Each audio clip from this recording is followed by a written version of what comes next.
Hi everyone, welcome to the third and final video on rational functions. In this one, I will have a look at doing this problem where this one's going to have a clear non-linear asymptote. So, first thing I'm going to do is I'm going to perhaps even start with the original problem, state the maximal domain of f of x. In order to do this, we need to consider the denominator there. And, well, firstly, we can't have a denominator of 0. But also, we can't have a square root of a negative number. So, this is only going to exist when x is greater than 2. So, I can say that x is an element of 2 to infinity. The 2 is not included, because if I had the value of 2, then that would give the denominator the value of 0. So that's the first part of it, and I've already answered part of the question. The next thing is I'm going to find out where any... look, we won't worry about intercepts just yet. We'll just deal with the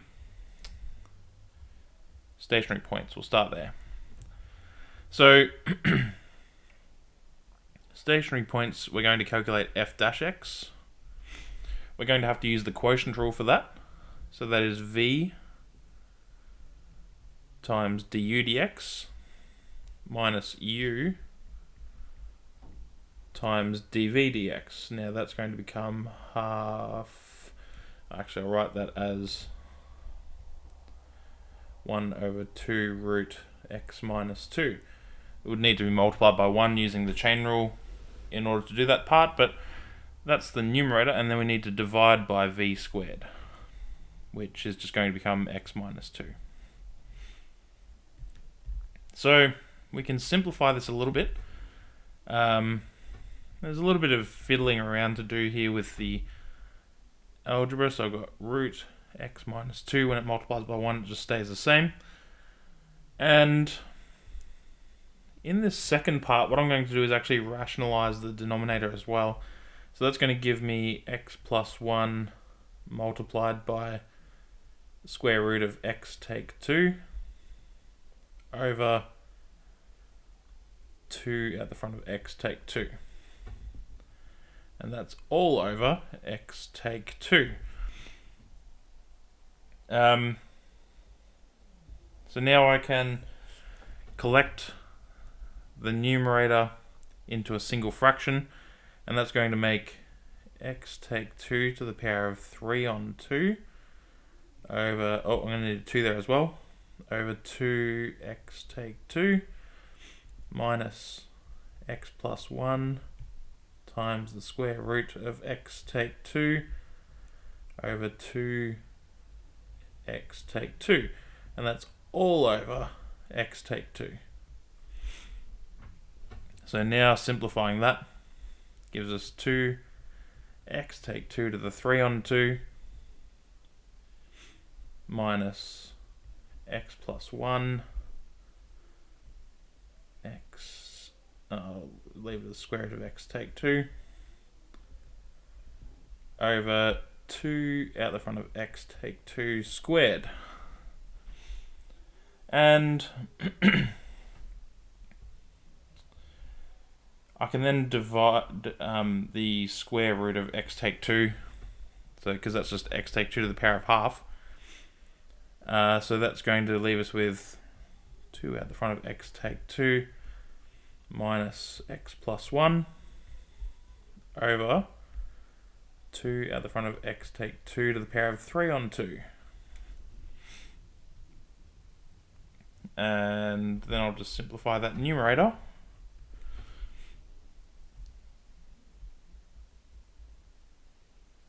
Which is going to give us 2x minus x is just x. And we've got a minus 4 there, but then also a minus 1, which makes minus 5 over 2 at the front of x take 2 to the power of 3 on 2.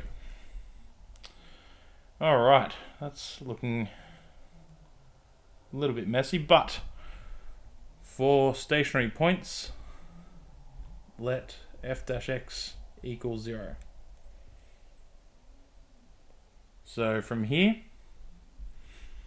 that means 0 equals, and it only needs to equal the numerator. So therefore, x equals 5 is a stationary point. We can get our y coordinate for that by subbing back into the original equation.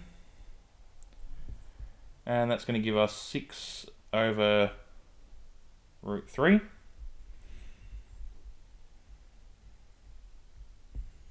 Which actually simplifies into, now that's 6 root 3 on 3, which is just 2 root 3. So, that's probably our nicest form for our stationary point. Now let's consider our second derivative in order to determine the nature, and we'll also see if there's any points of inflection. So f dash dash x equals, we're going to use the quotient rule again. So we've got v times du dx minus u times dv dx, which is going to become 3x take 2 to the power of half, all over v squared, which leaves us with 4x take 2 to the power of 3. Now this one will be a little bit simpler to simplify, which is actually kind of surprising for a second derivative. But we've got 2x take 2 to the 3 on 2 minus 3x take 5 x take 2 to the half, which is the same as square root, over 4x take 2 to the 3. So I can divide that x minus 2 to the half off at least, and that leaves us with 2x minus 2 minus 3x minus 5 over 4x minus 2 to the power of 5 on 2. And simplifying the numerator, we've got 2x minus 3x is negative x. We've got minus 4 plus 15, which makes plus 11, over 4 at the front of x take 2 to the 5 on 2. So for point of inflection,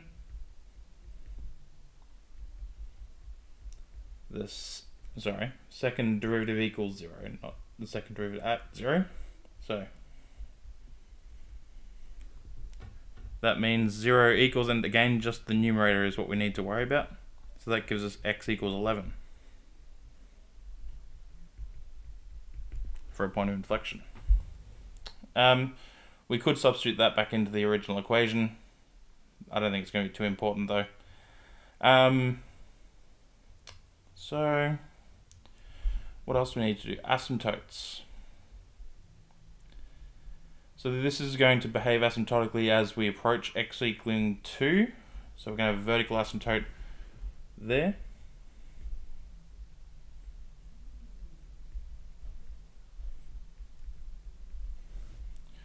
And because it's got a domain of 2 to infinity, that means that we're not going to have any y-intercept, so we don't need to worry about calculating that.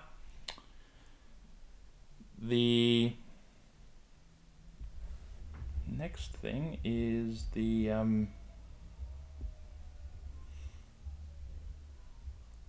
other asymptotes, which to do that we need to consider what happens as we approach infinity. So as x approaches infinity, we don't need to worry about the negative infinity in this case because that's outside the domain of our function.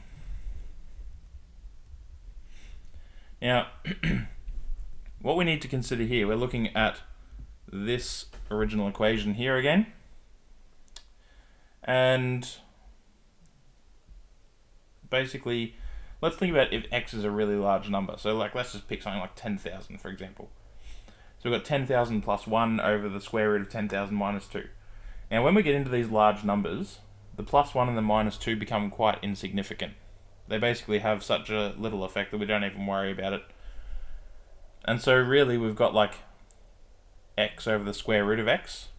And using our index laws, we could say that f of x is going to approach the square root of x. So just looking at that graphically now, what we have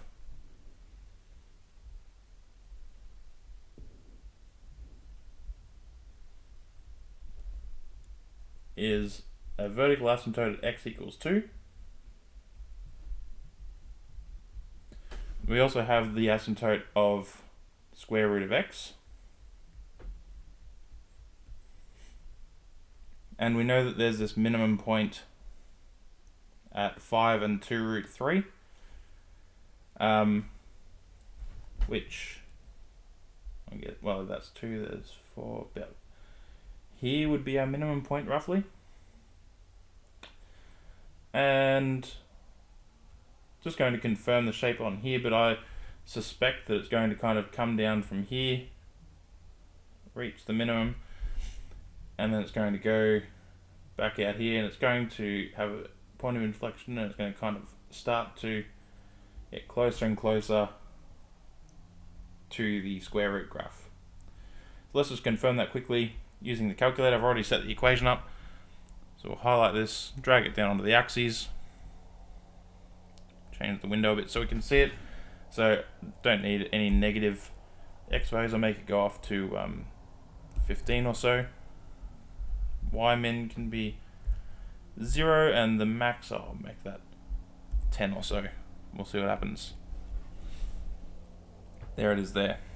So just confirming those points, if we go analysis G solve min, there we have it, 5 and 3.46, which apparently is 2 root 3.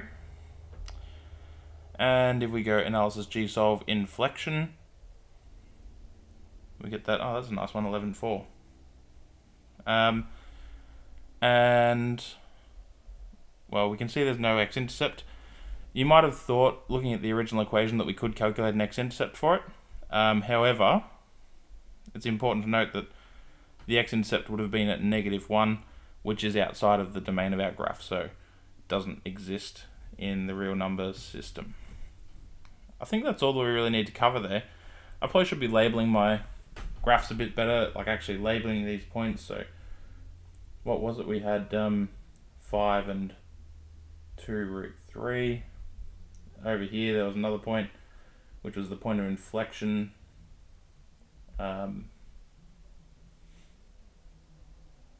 So perhaps I need to actually have that so it sort of curves up a bit more before it turns and goes flatter. But anyway, another point over here somewhere which had the coordinates 11 and 4